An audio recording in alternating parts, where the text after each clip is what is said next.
Fala, meus consagrados, professor Wesley aqui, professor de História, passando aqui hoje para falar um pouquinho de filosofia, né? Nós vamos falar um pouquinho sobre Hegel, esse filósofo fundamental na história do pensamento, mas a gente precisa, sobretudo, localizar ele naquele pensamento alemão, né? Na filosofia alemã, que é uma filosofia que, a partir da modernidade e da contemporaneidade, palavra bacana agora, hein? Treinei para falar isso para vocês.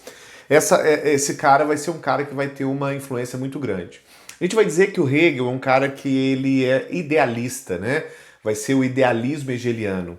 E aí toda vez que você lembra dessa questão de idealismo, ou seja, de uma valorização da ideia, não tem como a gente fugir de Platão, né, cara? Platão é talvez o maior representante do idealismo. Platão talvez seja o maior representante desse perfil de pensador que dá um valor muito maior para esse aspecto ideal, ou seja, para o aspecto das ideias, para o aspecto da formação do conteúdo e da realidade a partir de uma perspectiva ideológica, do que propriamente do materialismo. Então a gente pode dizer que o Hegel ele é um cara que vai ser idealista, muito porque a principal característica do pensamento do Hegel, sobretudo o pensamento dele é reconhecido em dado momento, é a crítica que ele faz a Kant, né? Ele vai fazer uma crítica muito incisiva, tanto a Kant quanto também aos empiristas e racionalistas. Então, na verdade, o Hegel é um cara que vem para fazer essa crítica, esse contraponto a uma série de pensamentos que vinham tentando explicar a realidade a partir da materialidade, a partir do físico, que é o caso do racionalismo e do empirismo, e também a partir desse metafísico. Então, a gente vai dizer que o Hegel é o cara que se desloca tanto do empirismo quanto do racionalismo, perdão, ele se desloca tanto do metafísico, ou seja, daquela ideia kantiana, quanto também dessa ideia materialista. Então a gente vai dizer que o Hegel é um cara que se preocupa sobretudo com o fenômeno. Daí talvez o nome do seu documento histórico, do seu livro, da sua publicação mais famosa, que é uma publicação que chama Fenomenologia do Espírito. Na Fenomenologia do Espírito, inclusive parece nome de livro kardecista, não parece? A Fenomenologia do Espírito. Mas pode ficar tranquilo que não tem nada a ver com kardecismo, né? E se tivesse também não tinha problema nenhum, né? Então, mas não tem nada a ver com essa... O espírito para Hegel é o espírito humano no sentido de o contexto histórico em que o homem está inserido. Mais do que isso, o contexto histórico em que a sociedade se materializa, né? Ficou mais complicado, mas vou tentar melhorar para você. Quando o Hegel fala sobre o espírito humano, o Hegel ele tem na sua cabeça, na sua didática, na sua lógica, no seu pensamento, uma percepção muito clara de que o homem é produto do seu tempo, né? De que o homem é um construto do seu tempo. Então, contrariando aquelas ideias tanto platônicas, aristotélicas, socráticas, também da filosofia medieval, e por que não aquele cartesianismo absoluto do Descartes, por exemplo, o nosso amigo Hegel ele acredita na verdade, ele acredita que existe uma verdade, mas o Hegel não acredita numa verdade atemporal, numa verdade absoluta, como era o caso do Kant também, que acreditava em valores morais absolutos que valiam em qualquer lugar, em qualquer momento. Não, o Hegel ele é um cara que acredita que existe uma verdade, mas que a verdade ela é o próprio tempo, ela é a manifestação dos fenômenos, ela é a manifestação do contraditório. Essa é uma percepção que você precisa ter muito claro no pensamento do Hegel. Que o Hegel ele tem uma percepção muito clara de que a transformação do mundo ela é sempre feita de opostos, sempre feita de oposições, e por isso a realidade, por isso a consciência humana, ela é sempre um produto de transformações, da contradição dos opostos, ou de opostos que se complementam. Caraca, essa foi boa, hein? Opostos que se complementam. Não se contradizem, mas se complementam. Filosófico pra caraca isso. Foi ou não foi? Fala comigo. Mas então você teve essa percepção comigo aqui? Isso é importante para você entender, cara. Você precisa ter essa percepção de que o Hegel é um cara que acredita que Existe uma verdade, mas a verdade ela é produto desse tempo, desse momento, dessa antagonia, dessa dialética, ou seja, dessa oposição de ideias. Vou dar um exemplo simples para vocês. Minha mãe foi mãe solteira, década de 80. E quando a minha mãe foi mãe solteira, ela se casou com meu pai de maneira apressada, porque era costume daquele tempo. E em dado momento ela e meu pai se desentenderam. E aí ela quis voltar para casa do meu avô e meu avô disse que não a aceitava. Não a aceitava porque ele não ia aceitar uma mulher separada, porque na década de 80 uma mulher separada não era uma mulher bem vista pela sociedade. Não porque meu avô era ruim, não porque meu avô era do mal, mas porque ele era um homem que era produto do seu tempo. Esse ano eu fiz 10 anos de casado. E quando eu fui me casar, o meu sogro, que é hoje um senhor de 81 anos, chamou a minha esposa, se assentou com ela e disse para ela assim: filha, eu amo você, eu espero que você case e que seja para sempre. Meu sogro, inclusive, é um homem religioso, um homem fundamentado na ética cristã, de que o casamento é para sempre. Mas a frase que ele disse para minha esposa foi: se por acaso alguma coisa der errado, se alguma coisa você estiver infeliz, por favor, minha filha, a casa do papai está aberta para você, para o que você precisar. Percebe que o espírito humano, a percepção humana sobre um comportamento, sobre um episódio que aqui nós estamos destacando, o casamento, a percepção humana sobre esse episódio, sobre essa característica, sobre esse fenômeno, ela mudou. É isso que o Hegel fala sobre o espírito humano, quando ele se refere ao espírito humano, ou seja, é a condição como o homem percebe e entende o seu arredor, né? A sua realidade. Ponto? Ok. Vamos partir então agora para essa dialética hegeliana, que provavelmente, se você encontrar aí alguma questão, você vai talvez passar por isso. Todos nós já sabemos o que é dialética, né? A gente estudou dialética em Platão, a gente estudou dialética em Aristóteles. Talvez a primeira percepção de dialética seja lá de Zenão, né? Quando ele observa Parmênides e Heráclito e ele percebe que há uma oposição. Então, olha só, quando você fala em dialética, você está falando em diálogo, você está falando em oposição. Está falando em contraposição de ideias, de argumentos, de raciocínio, de seres, de percepções. Então, o Hegel, ele é o cara que traz uma nova percepção da dialética. Então, para o Hegel, existe enquanto sociedade, existe enquanto realidade, uma antagonia. Então, eu tenho uma tese e toda tese tem sua antítese. Ou seja, toda tese tem a sua contrafação, tem o seu contrário. Toda tese tem a sua oposição, então eu tenho a tese e a antítese, ok? Da contradição entre a tese e a antítese, a gente tem a síntese. E como o Hegel acredita que o universo é sempre nesse constante a devir, né, esse constante porvir, que a materialização do real, a materialização da consciência humana e do tempo e do real enquanto nós percebemos é a constante mudança, um dia essa síntese vai se transformar numa tese que vai ter uma antítese e aí ela vai produzir outra síntese e assim por diante e assim vai caminhando a humanidade, como dizia Lulu Santos na sua música, ok? Então, tese, antítese e síntese. Se você compreender esse aspecto da dialética hegeliana, você consegue responder as questões a respeito dele. Por exemplo, como é que o nosso querido amigo Hegel percebe o espírito humano? Como é que ele percebe a consciência humana? Fácil. Para o Hegel, então, a consciência humana ela é composta de 3 aspectos. Primeiro, aquilo que ele chama de eu em mim, ou eu em si. Ok? O que é isso? É quando eu percebo, quando eu tomo consciência da minha existência. Quando eu percebo a mim mesmo. É quando eu tomo consciência de que eu sou, de que eu existo. Eu gosto de sempre dar o exemplo do bebezinho, né? O bebezinho que toca a mão, ou seja, a descoberta, quando ele se toca, quando ele percebe, quando ele ouve a própria voz, o som da própria voz. Fui visitar o bebezinho de um amigo certa vez, e ele soltou um pum daqueles generosos, e ao ouvir o próprio pum, ele sorriu. E aí ele riu porque peidou e peidou porque riu, e aí virou um ciclo assim de quase 3 minutos de risadas e peidos fofinhos e risonhos, porque era um bebê, né? É lógico que se fosse, né, eu e você, não seria tão engraçado assim. Mas ali tá talvez uma percepção do que Hegel tá dizendo, tá ligado? A criança percebeu o som, percebeu o pipocar do pum que saía, percebeu que aquilo lhe causava alegria, que aquilo lhe causava felicidade, que aquilo lhe causava, de certa maneira, lhe causava contentamento, diversão.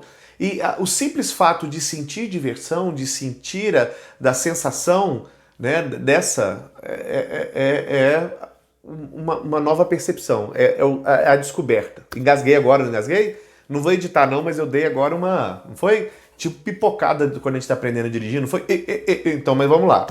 Então, sacou isso aqui? Dialética. Então, quando eu me percebo, quando eu me encontro, talvez essa seja a grande luta do psicólogo, do psiquiatra, né? Fazer com que a gente consiga compreender a gente mesmo, o eu em mim. Mas então, quando eu me percebo, eu tenho uma tese. Qual é a tese? É a minha percepção de mim mesmo. É a minha percepção, inclusive, do mundo, né? Mas é a minha percepção de mim mesmo. São as minhas sensações, os meus sentidos, ok. Em dado momento, então, eu tenho que interagir com o mundo. Eu tenho que interagir com o que é exterior a mim. Então, eu vou ter que agora encontrar uma nova dimensão, que é essa antítese. Então, eu tenho uma tese, que é o mundo que eu descobri em mim, é como eu me percebo no mundo, e agora eu tenho a contrafação, eu tenho o contrassentido, ou seja, eu tenho a minha interação com o mundo é a minha antítese. Então, o bebê chora, e ele percebe que ao chorar, que ele se encontrou, ele percebe que ao chorar a mãe vem. Então ele percebeu que a ação dele gera uma reação no mundo. Por isso que bebê, quando fica manhoso, né, eu não sou pai, não entendo disso, só de ouvir falar, mas que se você, toda vez que o bebê chorar, pegar ele no colo, ele vai sempre chorar para ter a sensação de você pegar no colo. As mães aí podem dizer melhor sobre isso, mas isso a gente só de ouvir falar, né? Mas sacou o que eu tô dizendo, sacou? Ou seja, o bebê agora teve a consciência do outro. Eu choro, minha mãe vem. Eu tenho fome, eu choro, ela vem. Eu tô com saudade, eu choro, ela vem, tá ligado? Então existe essa consciência do eu no mundo. Só que você concorda comigo que o mundo não é legal, né, cara? O mundo não é bacana, o mundo não é para amadores, né? 2020 tá aí para provar que o mundo não é para amadores. Então, o mundo causa em nós constrangimento, causa em nós infelicidade, causa em nós... inclusive há uma terminologia, né, que o Kant, que o Hegel usa, que é o espírito infeliz, né? O espírito infeliz. Ou seja, eu tenho essa infelicidade porque eu tenho consciência de que o mundo é contraditório, de que o mundo... Mas aí, a partir dessa antítese que o mundo causa em mim, ou seja, eu tenho a consciência de quem eu sou, agora eu tenho a consciência de quem o mundo é opositor às minhas ideias, às minhas perspectivas de felicidade, muitas vezes o mundo é completamente oposto a mim, então quando eu faço essa contrafação, eu tenho a possibilidade de crescer, de gerar uma nova percepção, ou seja, a minha visão de mundo, quando é contrastada com a visão do que o mundo é, pode produzir em mim um novo conhecimento. E aí ele vai chamar isso de espírito absoluto, né, cara? Da consciência do ser em si. Ó, da consciência do ser em si. A capacidade que eu tenho de organizar as minhas ideias, de organizar quem eu sou, para perceber o mundo e as contradições que o mundo tem em relação a mim e ainda assim produzir a partir de agora uma nova perspectiva. Cara, esse é o sonho de consumo de todos nós. É ou não é? Cara, o Hegel tá falando, a gente às vezes acha que filosofia é coisa de outro mundo, filosofia de uns caras que ficavam viajando. Tem hora que até os caras viajavam mesmo, mas velho, presta atenção se não é isso a nossa grande perspectiva. A grande perspectiva, o grande objetivo nosso na vida é conseguir conciliar a nossa percepção de mundo, as nossas frustrações, as nossas crenças, entendendo que o mundo não vai corresponder a elas, entendendo que boa parte do que a gente quer, o mundo não vai nos corresponder, as pessoas não vão nos corresponder. Se você perceber, boa parte das frustrações que nós temos na vida são muito mais culpas nossa do que dos outros. É a gente que coloca sobre os outros perspectivas, expectativas sobre as quais eles não podem corresponder. Faz sentido para você o que eu estou dizendo? É mais ou menos o que o Hegel está dizendo. Quando eu alcanço uma capacidade tal de que eu entendo quem eu sou, eu entendo as minhas expectativas, eu entendo que as pessoas não podem corresponder às expectativas que eu tenho sobre elas, mas ainda assim eu decido conviver com elas, amá-las, e aí eu posso falar isso sobre a minha família, sobre os meus amigos, sobre os meus professores, sobre a minha escola, sobre os meus colegas de trabalho. Eu não sei. Saca o que eu estou dizendo? Então eu tenho a minha maneira de perceber o mundo, eu tenho a maneira como o mundo é, que é antitética ao que eu quero, ao que eu percebo, e quando eu consigo fazer uma síntese, ou seja, quando eu consigo ter um espírito que consegue confluir, congregar essas duas perspectivas, cara, aí eu tenho uma consciência humana. Eu cheguei aqui num ponto, num ápice absoluto. Inclusive o Hegel diz que a filosofia é a mãe desse tipo de ação. Se eu conseguir perceber o mundo assim, velho, eu realmente vou ser um cara top. E segundo Hegel, é a filosofia que pode nos conduzir a essa compreensão. Porque a filosofia é a atividade que nos leva à reflexão. E como para o Hegel o mundo é sempre constantemente de mudança, eu preciso refletir sobre o mundo sempre. Porque o mundo que eu e você vamos encontrar amanhã, com certeza nunca existiu. É inédito, porque o mundo que nós encontraremos amanhã não é o mesmo mundo que nós deixamos hoje quando deitamos.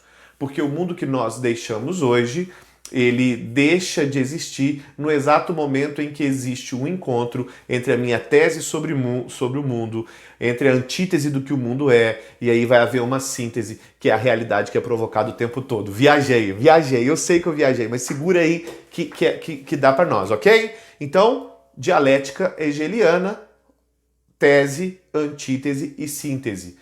Sacou? O eu em mim, o eu no outro e o ser em si.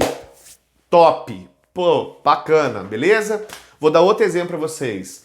O Hegel também vai ter uma visão, cara, uma perspectiva sobre a sociedade, sobre a formação do Estado. É sempre bom você lembrar que o Hegel tá ali, naquele turbilhão, né? Vai ter unificação alemã, né? Revolução industrial, discussões... Perdão. A gente tem o surgimento ali de um monte de pensamentos revolucionários. Então, o Hegel, cara, ele tá nesse bojo aqui, tá ligado? Ele tá nessa perspectiva, nesse frenesi, né? Nessa efervescência, nesse borbulhar dos séculos 18 e 19. Muito bem. Então, o que vai acontecer aqui, velho? O nosso amigo Hegel, ele tem uma percepção sobre o Estado. E o Hegel, cara, ele vai fazer uma contribuição muito bacana pra gente, porque o Hegel é o primeiro cara que faz a separação entre Estado e sociedade civil. Isso aqui é fundamental, cara. Isso aqui, você deve estar ouvindo muito falar sobre sociedade civil. Inclusive, eu vou fazer um vídeo aqui só sobre contexto, sobre... caraca, esqueci o nome, pô. Sobre conceitos, olha só. Eu tô emocionado de falar com vocês aqui, acabo esquecendo. Sobre conceitos filosóficos e sociológicos. Esse conceito é muito importante, o conceito de Estado e o conceito de sociedade civil. O Hegel ele tem uma visão bacana sobre o Estado, ele entende que o Estado seria assim uma perspectiva absoluta, né? Seria assim um Estado bem bacana, mas o Hegel ele consegue enxergar uma oposição muito clara entre a sociedade civil e o Estado. Então, o que o Hegel faz e por que essa contribuição é tão bacana para nós? Houve um momento no construir da história, no construir do pensamento humano, que Estado e sociedade acabaram se confundindo, né? A gente falava de Estado e de sociedade como se fosse uma coisa só. O Hegel ele faz uma cisão. Ele diz assim, olha, o Estado é talvez esse monstro que o Hobbes dizia lá no Leviatã, né? Mas o Estado é essa estrutura, o Estado é essa burocracia, o Estado é essa organização que está ali com um fim objetivo, né? E aí vários pensadores vão divergir sobre os objetivos do Estado, né? A gente tem Hobbes, que entende que o Estado está lá para poder evitar o caos, a gente entende que o Locke, que uma das determinações do Estado é garantir os direitos inalienáveis do ser humano, dentre eles o principal que é a propriedade privada. A gente tem o nosso amigo Rousseau, que vai defender com unhas e dentes que o papel do Estado é defender a liberdade de expressão. Ou seja, nós temos várias percepções, mas o Estado tem uma função. Uma das funções primordiais do Estado é regular, é controlar, é fiscalizar, certo? Então o Estado tem esse objetivo de botar limites. Por alguns momentos, por algumas vezes, o Estado excede. O Estado não corresponde àquilo que a sociedade E aí te chama de sociedade civil por quê? Porque é aquela sociedade que não é estatal, é aquela sociedade que não é burocrática, é o comum, é o cidadão comum. Então, em alguns momentos da história, o Estado não corresponde àquilo que a sociedade civil almeja. Quer seja porque o Estado não opera as mudanças, quer seja porque o Estado está operando com interesses pessoais e particulares, quer seja porque infiltrado no Estado estão interesses escusos, não sei porquê, mas por algum motivo, isso é recorrente, nós temos um Estado que muitas vezes não traz para nós as características, os objetivos, que não nos entrega aquilo que nós almejamos enquanto sociedade. Eu gosto sempre de dar um exemplo quando eu falo sobre isso, do movimento pelos direitos civis que acontece nos Estados Unidos, né? Quando a gente enxerga aquele movimento que acontece nos Estados Unidos, você percebe que os Estados Unidos, depois da Guerra da Secessão e da abolição da escravidão, eles encontraram uma alternativa, né, pouco digna, talvez seja essa palavra, que foram as leis de segregação racial. Então, sobretudo nos estados do sul, lá norte-americanos, eles construíram várias leis segregacionistas, leis que privilegiavam a raça branca ao invés de privilegiar a igualdade. Isso foi histórico, e quando a gente chega na década de 50 e 60, os Estados Unidos vivem um efervescer da tentativa de mudar essas ações. Quem implementou essas leis, quem implementou essas regras foi o Estado, e quem as mantinha era o Estado. Só que em dado momento a sociedade civil, ou seja, o conjunto, ou pelo menos uma parcela da população, uma parcela da sociedade, se agiganta e diz assim, nós não concordamos com isso. Então há uma oposição entre a sociedade civil e o Estado, entre uma tese e uma antítese. Então, na visão do Hegel, nós temos assim, talvez o embrião, ele não desenvolve essa ideia de maneira muito efetiva e clara, mas ali está o embrião da ideia que vai ser desenvolvida pelo Marx ali na frente, mas esse embrião dessa percepção de que existe sim uma antagonia na sociedade. Uma sociedade que é dividida, de um lado, pela sociedade civil, que tem a sua tese, e pelo Estado, que tem a sua antítese. Ou que pode inverter também, um Estado que tem a sua tese, que tem a sua proposta, que é um Estado de permanência, que luta pelo status quo. Você vai perceber que o Estado, ele é, em sua grande maioria das vezes, conservador. Porque quem está no poder não quer que nada mude. Então, o Estado, em sua grande maioria, vai ser, na grande maioria das vezes, vai ser conservador. E existe uma sociedade civil que começa a clamar por mudanças, por alterações. E toda vez que os interesses do Estado e os interesses da sociedade civil se contrapõem, eu tenho uma tese e uma antítese. Na visão do Hegel, então, como tudo que nós vimos até agora que se refere a ele, a síntese seria, então, a possibilidade de um Estado melhor, de um governo melhor, de uma sociedade melhor. Eu tenho os anseios da sociedade civil, que é a tese, eu tenho os estabelecimentos do Estado, que é a antítese, ou o inverso, aí você faz do jeito que você quiser. Mas a verdade é que a contrafação, ou seja, a oposição entre essas duas ideias, produz uma síntese que seria o melhor caminho, né? Que seria, assim, a justa medida se a gente fosse usar a frase de Aristóteles. Então você percebe que Hegel, se você conseguir entender essa percepção, esse idealismo hegeliano, ou seja, essa dialética hegeliana, é bem possível que boa parte das perguntas que você encontrar sobre Hegel, você vai conseguir responder. Porque essa é a matriz. Eu tenho uma matriz aqui e Hegel vai aplicando essa matriz em outros vários momentos, entre os outros vários aspectos. Então ele aplica para o conhecimento da verdade, ele aplica para a consciência humana, ele aplica para o espírito humano, ele aplica para o desenvolvimento do conhecimento, ele aplica para a noção de Estado, e aí ele vai aplicando essa visão em toda a sua história, ok? Em toda a sua filosofia. Beleza, galera?